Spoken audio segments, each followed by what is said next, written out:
Today I'm happy to introduce to you Sonie L. Sonie was born in Clay Center, Kansas and raised in Manhattan. She attended high school in Junction City and then her parents moved to Manhattan. Sonie then attended Kansas State University where she received a BA degree. It was at Kansas State that she met and married Al. They made their home there in Manhattan for 35 years. At that point in their lives, they moved to Oklahoma City, where they have remained for 27 years, the last 7 of which they've lived at Epworth. Let's hear from Sonie about her very interesting life. Well, I was born and lived in small town Kansas until I was age 6. Then we moved down to Junction City, where my dad was at Fort Riley with the Army Air Corps as a civilian during World War II. We lived there. I ended up moving to Manhattan, and then went to Kansas State University. I have a BA in history, and then later on I got a master's degree in history with specialization in American history and Western history and river transportation. I also had an ancient history part of that, but anyway, that has all actually dictated where my life has gone. Al and I have had a lot of ventures in our lives and done many things. One of the most important thing to me was the fact, too, that I had music all my life. My family was very musical, my dad's family, and so that I had been playing an instrument of some kind since I was 6 years old. And so it is a lifelong learning was when you are involved with music.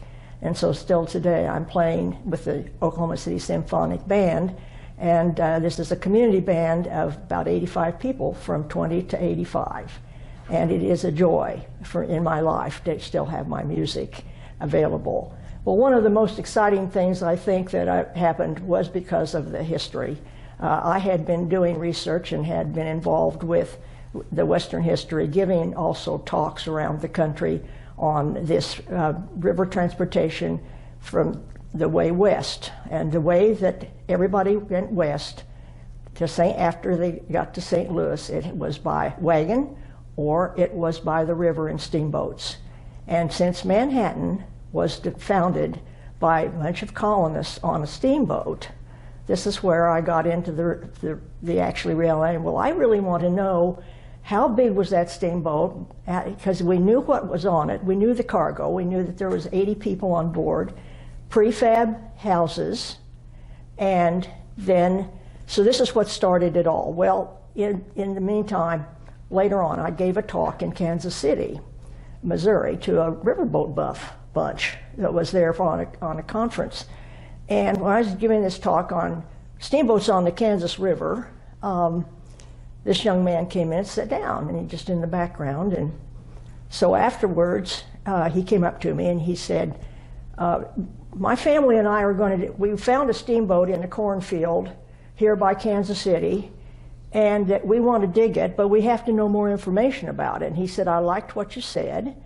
And he said, we can't pay you, but we might be able to give you an artifact. So I said, well, sure. And I gave him my number. I thought, I'll never hear from him again. Well, about a month later, he's Greg Hawley, and he called me and he said, we need to find out some information. We found it, and we are going to start digging it. So they gave me things that they needed to know and to find out about the boat, and I was able to be involved with that still am in a way. My husband and I were involved when we were digging the boat. It was found and dug, and it was 65 feet deep. It went down in 1856 from a snag. And Al, he was helping, and he found a chest of somebody's clothing, and he was just delighted, and he called the people to come there. I went around taking notes and say, I cannot believe I'm standing on a steamboat deck of 1856, because the boat that founded Manhattan, the Hartford, I found out in newspapers later, Manhattan was founded in 1855, and this boat sank in 1856, but I found a newspaper article that said that the Arabia passed the steamer Hartford on her way upriver as the Arabia was downbound, in other words, going downriver to St. Louis.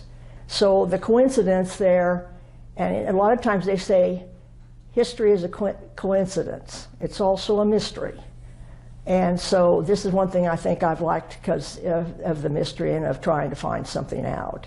But it's been an amazing trip on that. I've been able to give talks on it all over. They now have the Arabia in a museum in Kansas City, Missouri. That is just fantastic, and the items they found on it were just unbelievable.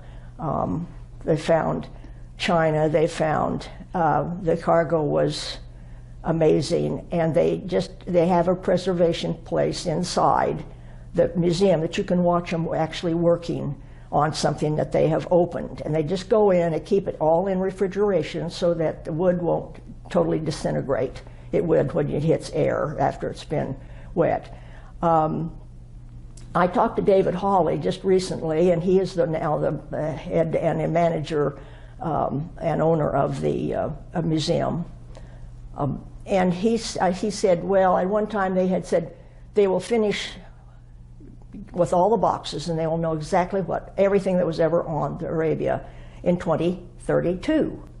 Well, I talked to him just not too long ago, and I said, you know, how things are going. He says, well, he said, you're going to be actually very interested to know. We're not going to know until 2050. There's that much stuff. So that was interesting. And in another side note on that, they have found another boat, the Malta. It's 80 miles east of, on the Missouri River from Kansas City. My word. And they found it, there was a Malta Bend. The name of the boat was Malta. And it was a whole different period. It was a much more primitive steamboat. It went down in the 40s, 1840s. And the design was a little different. They were all flat bottom boats. But they have determined that they might dig it if they can. It was going upriver, so therefore it would have a decent cargo on board. Now, if it was coming down river, it would be full of furs and farmers' crops and things like that. Whereas going up river, it had people, it was transporting people and their belongings, and then all of these stores. It was like, they called a 1850s Walmart that was on this boat because of what they found on board. But they had some very beautiful things. They had china and Waterford crystal and things you wouldn't even believe that people would be moving, but they were moving these to the rest of the stuff would go into a general store on the frontier. Then there was always the thrill too that there was supposed to have been 40 barrels of whiskey on board, and also rifles, and they would have been very valuable if they found them, and so they were always looking for the rifles. They never found the rifles, but they found some old beach lock rifles that were hidden because they were not supposed to be transporting anything like that, and especially to trade with the Indians upriver. But they found that, but not the ones that would have been so valuable to them. But that was has been a great bit of fun for me, and I'm still looking for something else that might be interesting on the Arabia. That's what we historians do. We use a lot of newspapers. I had to use newspapers and microfiche and things like that for the sources of it. Another part of my life, well, I'll mention a little bit. I've mentioned about the music. I had, as I said, my folks had been involved in music, and Dad taught me the drums.